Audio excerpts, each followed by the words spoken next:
Hey everybody, and welcome back to another video. So I thought I'd do a Q&A. I have a lot of questions, so this might turn into a part two, like two parts to the Q&A. So I might be doing one tonight, and then I'll finish off by doing it tomorrow sometime or other. Sorry, things are just really chaotic right now, a little bit, trying to frustrating with the whole COVID thing, with going back to work and stuff. It seems to be a challenge. So I've been dealing with that a lot. So without further ado, let's get into some questions and let's just hang out for a little bit. So, how would you describe defeat? For me, like, everybody I think would describe it differently. I mean, some might relate to this, but for me, when I feel defeated, it kind of feels like this is gonna be like a child kind of like answer. It's like when the world just doesn't seem to like you, when things just aren't going your way. It's like one crap storm after another, and you run out of juice, you run out of gas, and you're just like, yo, I need a minute. And you just feel like, kind of just giving up in a way and just saying, you know what, I'm just done for the day. That's kind of how I describe defeat and how I go kind of through the motions. Favorite TV show at the moment? Mayans, MC. That is my go-to TV show right now. That's where I'm at with my favorite TV show. When your teacher told you it was disgusting behavior in front of your class, did the class say anything or laugh? I'm trying to think back onto, oh, like my behavior was disgusting. A lot of people like in the class laughed, mostly because like one of my abusers, or like multiple, because they tended to walk into class when this shit happened, and how it got stirred up. They would laugh and some classmates would laugh with them. They would kind of some would like look on and like be like, is this really fucking happening type of thing. But like, again, it was just this weird kind of parallel, there we go, to like, no, it was either they went along with it, they, joined in on the making fun, or they just kind of just sat back and did fuck all.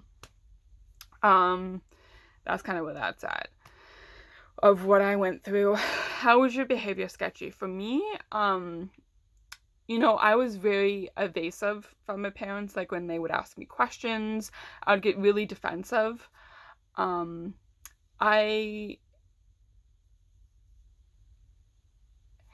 would make up excuses of like why I have to wear this, like why I was wearing long sleeve and jeans and whatnot.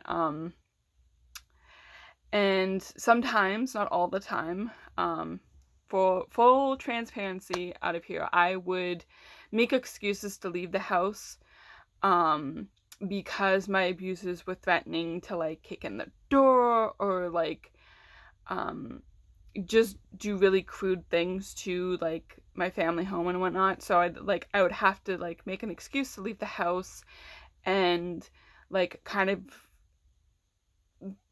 not play, but do like a buffer between, like, I was protecting my family from them, and that turned into sketchy behavior. I missed my brother's prom photo shoot.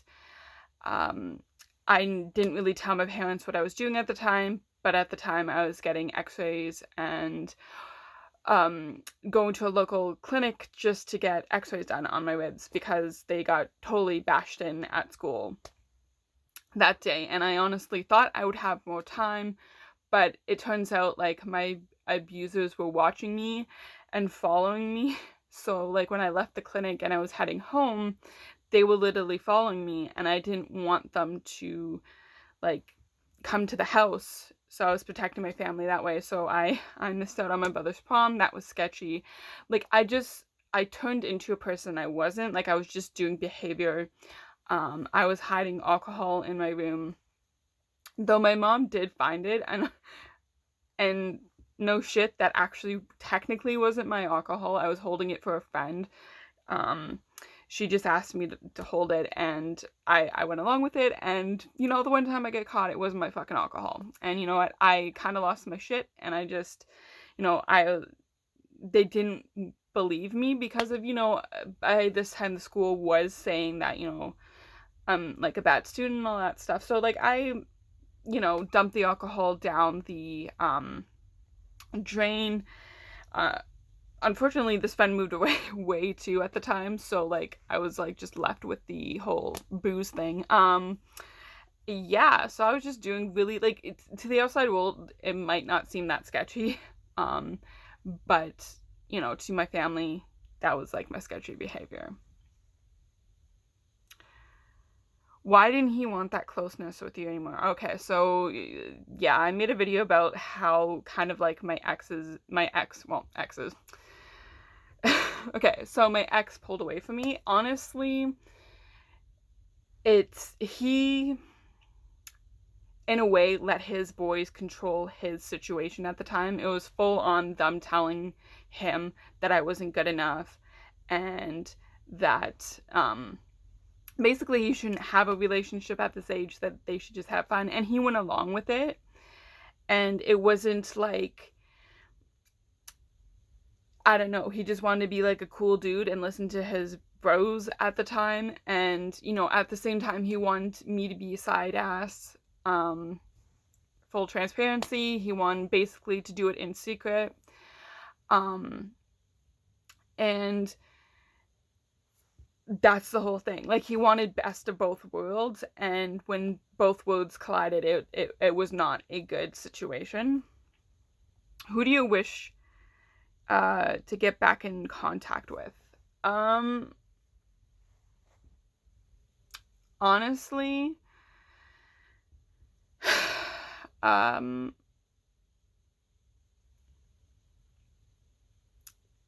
like the people in my life right now are the ones that like hold, you know, the most contact that I have. I had two really good friends, um, in my taekwondo days that I did, and we we were like the Three Musketeers. We did some foolishness, and I actually ended up kind of dating one of them at one point a few years ago. And then our signals got mixed, and he was dating like this other girl at the time that he was dating me. It was not a good situation, so stepped out of that. But kind of dropped contact with both of them, but I kind of wish, you know, we had more contact with. But I'm not the type of person to kind of like fish through like my past and whatnot and be like, oh hey, like, you know, if they weren't there for me during the time that I was going through, and granted they didn't know what I was going through, like I'm talking about people like in my past, you know, but most of the people that were in my life at that time weren't really good people or healthy people for me to be around and stuff, so I wouldn't want to be in contact with any of them, unfortunately. And you know, at the time I did think that I had some really good friends back in high school and whatnot, but unfortunately they ended up being, I hate to say this, but they chose to ally with my abusers and basically were spies for them. And that's how they got their information. So I had to be very careful on what I said and did around everybody. And that sounds very paranoid, but that ended up being my life. So no, I wouldn't want to get in contact with anybody from that time, unfortunately. But yeah, I would definitely want to get in contact with my taekwondo trio, because that was fun. Why do you think that some people have bad or poor hygiene? Honestly, it could be the lifestyle that they choose, that, you know, they can't afford, you know, good health products. Could also be mental health. You know, I'm not one to be like, oh, these are the reasons. There could be multiple reasons. Those are just some of them. So again, never judge a book by its cover. Do you think by legally changing your name, should you basically be able to hide your past with that? Yes and no. Okay, so for like a criminal thing, like, you've been criminally charged and whatnot with a crime, and whatever, you turn state and you become a witness and all that stuff, that becomes a little bit more shadier because, like, you are trying to protect, your family by turning against, whoever. I think, that that's a shady bunch. That I would really be interested in doing a video about that. So guys, if you want to hear that, if you've been basically charged with a crime and then are released, hell yeah, I think we have a fucking right to know if you're living next to a bad human being. For protection, like, say, you're in a bad relationship, abusive and whatnot, and you change your name and stuff. No, I don't think, you're not trying to run from your past, but you're trying to protect yourself and possibly your children and family and whatnot. I don't think that you should be, spilling your information. But, like, say you get into a relationship, right, and you trust that person and, you can see a life with them, then yes, share that with them and be like, hey, and have that conversation.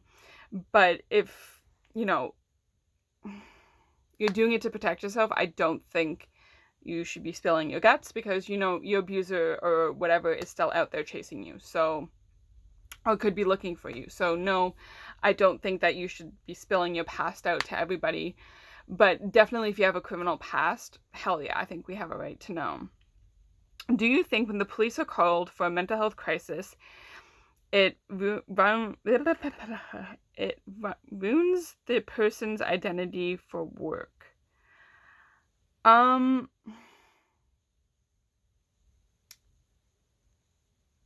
No, I don't think so, but at the same time, people are really hypocritical and, whatever, if there is a background check put, that could possibly come through. I don't think, officers that are trained, I think all officers should be trained in mental health situations, but to have that basically put on, like, your personal record being like, hey, I had a situation, I think that's kind of degrading. You should have a conversation with your boss and, managers or whatever, of being like, hey, I do have such and such, right? Or I do get, anxiety if I do certain things and whatnot. Have that conversation. And if, it's not an open door policy, like it's very closed, like you have to keep that to yourself thing, that might not be the best situation and job for you type of thing. But yeah, I think it shouldn't affect your ability to, like, find a job or whatever. But again, I get it, the world is douchey, so find a job that have that open policy where you can have a conversation with your boss and be like, hey, I did have this incident or whatnot. If you like being there for people listening to the problems, how come you never got into the career in those lines of mental health and addictions? That's a good question. And I think I answered this question a while ago, but, I will answer it again because there's a lot of new people.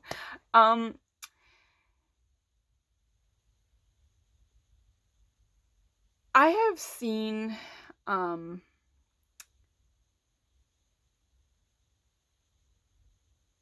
don't even know how to answer this. Okay, so I think, honestly, having this open conversation with a person that, doesn't have a label, that doesn't have that profession behind them, I think you could have a better open conversation. Granted, I'm not sitting here telling you this is what you have to do and this is what you have. I would never do that. Not a professional. I have stated that multiple times. I think for me personally, I think it would become too, what's the word am I looking for? Too, like, structured, to, like, you have to do things a certain way. You have to say things a certain way. when you go through that kind of line in education. And you kind of lose yourself. And I feel like I would lose myself, and I wouldn't be able to just openly talk about things. When you have kind of that background, you know, it kind of, you have to word things differently. You can't be as open and honest. Unfortunately, though they do say be open and honest, you don't really see that much. So that's kind of why I didn't want to go into that line of work, because I would be too boxed in, if that makes any sense. Do you know personally, skipping ahead. Do you personally know anyone that works in mental health care addiction area, if you are just the acquaintance from high school or neighbor? So where I used to work, was at a women's shelter, and we all had a team. And yeah, I know people that are professionals that deal with that. And this goes back to my other question that I just answered before. Talking with them, they feel boxed in, that they can't say certain things and do certain things because they're boxed in by that, addiction specialist or healthcare specialist or, therapist and all that. But yeah, I do know some people that, I have worked with and have remained friends with. Why do you think some people need so much control over someone or every situation? So that's a tough question. Because for certain situations, right, some people might have OCD and they have to have, control over a situation. Or if they don't have control, they feel like, they get anxiety and they just feel like it's not in their control. They have to have some control in a situation. Over somebody, having control over somebody is very, it's an abusive trait. It can lead to other abuse, like physical or mental. But having that control over somebody could mean multiple things, of like they're afraid that, them themselves is suffering mental health. So they think that, they're cheating always, and, they break somebody down so much that they feed off of that control, that they can control that person, and they depend on their abuser. Unfortunately, situations like that happen, and I was kind of in that situation, not full blown, but I can relate to the point of like when, you basically have you don't have an identity anymore. Your identity is your abuser. You cut off, a lot of ties with your family, and you feel very isolated, and you don't have control over your life because your abuser has basically demolished it, and you basically turn to them because that's the only person you have in your life. And it's a very scary situation to know that a person can have that much control over you. Why do you think a parent would be so toxic to one of their children and control them and try to have so much power over them and everything they do, but does not do that with their other children? Do you think this could affect the child's being of controlled? Why or why not? So it could be multiple things. That child could relate to, or not relate, but look like a, family member that didn't have a good relationship with, remind them of somebody, or they see themselves in them, and they just, I don't know, they take out their fears and frustration on that child. It's shitty. You shouldn't do that at all. Not excusing it, not, saying that's a good thing. Not at all. Just saying that this could be relation to that. It could be, mental health and stuff, and postpartum depression and anxiety And that shit's very real. And just because, you didn't have it with one child doesn't mean you're not going to have it with another, right? It's very all over the place. And, as a parent, I'm not trying to overstep any lines here. My thing is, like, you would want to protect your children, and if you see yourself becoming this person that, you see yourself hating said child, then, or doing very toxic things, then it's your responsibility to get help, or say, like, this situation is fucked up, like, I fucked up, like, and get help. It doesn't to the degree it should be professional, but lean on other family members, lean on your partner or spouse, or if you're a single parent, lean on somebody you can trust and be like, hey, I don't want to do this type of thing. Do you think this could affect the child being controlled? Why am I not? To a degree. There comes an age where you think for yourself, right? But it could, during your childhood, if you're damaged emotionally and physically, it could lead you to finding another abusive person for your life, because that is what that is what you're comfortable with. And unfortunately, that is heard of. So yes, it could lead to that. Not all situations. I'm not saying all situations lead to that or, go to that. Some people, they break away from that and they live their own lives. And so it can go either way. It depends on the situation and person. I'm going to answer some kind of fun questions about driving. And then I'm going to leave it there, and then I'm going to do a part 2 with some other kind of like heavier questions. So, yeah. So for driving, I last year got my G1. Unfortunately, I had this before, and I was going to go through for my G2, but I had the most shittiest driver person test thingy, and they failed me. So, but anyways, long story short, I had to go for my G1 again. And unfortunately, during COVID, it's a lot harder to go for a G2 test. I'm hoping to go for it at the end of the year, so we'll be hoping for that. What's your purpose for driving? I guess everyday life, just to have that experience. Even like if I'm going traveling somewhere, I know that I can drive a vehicle. I don't have to bus it in a strange place, right? And it's just the self of being independent. Like, I do Uber and busing, that's fine, like, I'm okay with that, but I know some people in my life are like, that's fucking dangerous, I'd rather you drive. So yeah, but it's good to have that experience. My favorite place to drive is basically in the middle of nowhere, where trees or fields, just out of the city, in the middle of nowhere, on dirt roads, and just exploring. That is my favorite place to drive. I really enjoy driving. It doesn't really matter, like, the time of day, like morning, night, afternoon. I just enjoy driving. I have been driving and, been drove in, and I just enjoy being out in the middle of nowhere.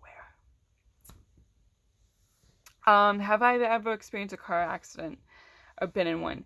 Yes, I have seen multiple car accidents, and yes, I have been involved in one when I was a kid. We were hit from the back. Actually, we were literally sitting at a red light, and this guy was on the phone, and this is way back in the day where you plugged it in to your car. Yes, I'm fucking old. And this guy wasn't fucking paying attention, and he literally hit us from behind, and I was young. I was like 5. And we were pushed into the middle of the intersection, and luckily we weren't hit anywhere else. But yeah. And then I was in another car accident with a friend a few years ago. But besides that, yeah, I've witnessed a few, but yeah, only been in 2 car accidents. Do I have a preference of vehicle? Ooh, no. I'm not like overly into cars, but I do like old cars, like the Colt Love that thing. I drive Santa Fe Hyundai. Yeah, no, I'm pretty like standard with cars. I can drive trucks or whatever. On a scale of 1 to 10, how much do you like driving so far? I enjoy it. I would say a 9. I feel like I need to get like more experience, of course, like, but yeah, I enjoy it. I like exploring new places, so that's a good way to do it. Do you prefer to drive, or are you satisfied right now with the transit life? Like I said, like I don't mind it. I have been doing transit life since I was 14. And to me that it's fine. Like I'm completely comfortable with it, but I know some people in my life are like, well, it just saves on money for now for transit. But yeah, having that accessibility to drive it's a good thing. I'm either here or there. What's the best road trip you've been on? Excuse me. Road trip. I would say, well, I've been to like Montreal, so I've drove there multiple times. I've drove to Sudbury, these are places in Canada. But I would say the best road trip is the fun exploring where you just, pick up snacks and you just hit the road for hours, just in the middle of nowhere, getting lost and just hanging out with good company. Those are kind of like my favorite road trips. I love just being, grab some snacks and hit the road. Do you usually listen to music or drive silently while driving? For me, see, how I was taught like a few years ago was like learn with distractions, like music and, having a coffee or whatever. Learn with distractions so that way you know how to handle yourself in tougher like situations, or like, you're driving in the rain and whatnot. It betters your focus. And so like I've driven with both music and silence, but I would prefer like the sound of like music and stuff, or like just talking, right? Silence is kind of like eerie. It kind of just like, I don't know. You gotta have some music and stuff. But yeah, anyways guys, I'm gonna leave part 1 here. It is a long fucking video, I apologize, but part 2 will be coming tomorrow with some fun and more heavier questions. But guys, I don't mind answering them at all. Feel free to leave some more questions below, or just wait for part 2 tomorrow and to see if I actually answer the questions or not. But do you do what you prefer. Anyways guys, I hope you're staying safe. Remember, never give up, always keep fighting. You're enough and you're very much loved. Until the next video guys, I love you guys. Bye.